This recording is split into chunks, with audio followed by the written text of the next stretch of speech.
Some of the president's remarks from quite late last night after the weather delay. Let's bring in Texas Republican Congressman Wesley Hunt. He's a member of the House Judiciary Committee as well as a U.S. veteran. Let me get your reaction to the president's remarks last night and those three amazing veterans that he introduced during his remarks. I will tell you this, sir. What a time to be alive on our 250th, and thank God that President Trump is our president. This is a man who clearly loves this country. And this past week and past few weeks, starting with the UFC fight to the state fair to what happened at Mount Rushmore to the crescendo being last night, is something that makes me so proud to be an American in this very pivotal time in this world.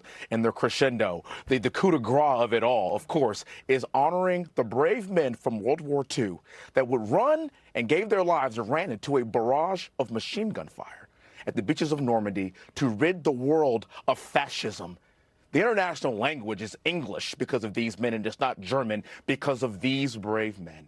And the fact that we are willing to honor these men that are over 100 years old on our 250th birthday is nothing short of remarkable. But it's not just them, it's the legacy that they left behind.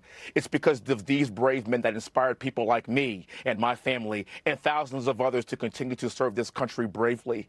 And I also don't ever want to forget those that aren't alive anymore, those that paid the ultimate sacrifice for us to have a birthday just like this. Again, I thank God for President Trump being willing to not just celebrate them, but to celebrate American exceptionalism and also honoring those that are willing to give their lives, the less than 1% of this country that's willing to raise their hands to defend this country against all enemies, both foreign and domestic. And that warrior ethos is the reason why we live in the greatest country in the world, and we get to celebrate this birthday. Yes, for those who didn't get to stay up late and watch the president's remarks, he invited some of the Gold Star families up on stage. They were holding the flags that covered their sons and daughters after they were killed in the service of this country.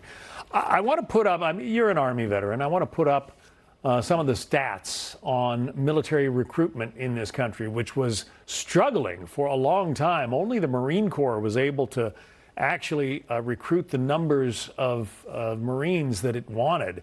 Now, all of a sudden, in the fiscal year 2025, military recruitment in all the branches has hit a 15-year high. It's more than 62,000 in the Army, 30,000 in the Air Force, 26,000 in the Marine Corps, 44,000 in the Navy.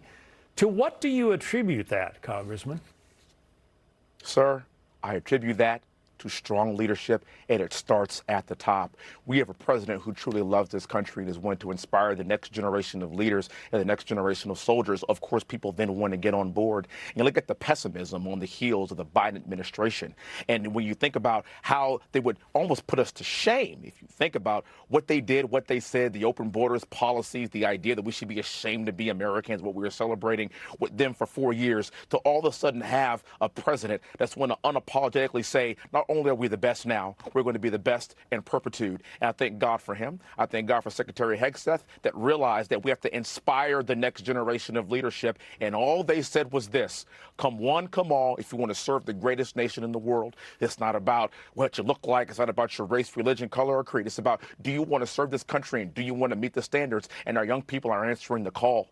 I was at West Point, where I graduated from a couple of weeks ago, and to see the spirit amongst these cadets and how excited and how happy that they were to be at West Point and the idea of serving this great nation for the future. I really haven't seen it in decades, almost since I was there, because when I graduated, we entered a time at war. We're ready to fight for this country. I kind of am seeing that same warrior ethos again, and not just in those cadets at West Point, but we're seeing it across this great nation, and that's why we are meeting our recruiting goals. Again, this starts with leadership, it starts with patriotism, and it starts with the leader who we are all serving at the pleasure of the president. And we have a man like this who's willing to put Americans first, then you will then inspire people to join up and fight for her. And that's exactly what this 250th anniversary is really all about. It is about the spirit of Americans to raise up and fight, to say no to tyranny, to say yes to freedom. And that's exactly why we are here today with this smile on my face after one hell of a night.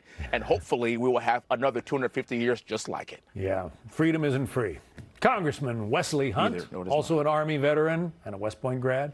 Thank you, sir. God bless you, and God bless America. Happy birthday. God bless America. Be sure to like and subscribe for all the Fox News latest on YouTube and catch full shows streaming now on Fox One.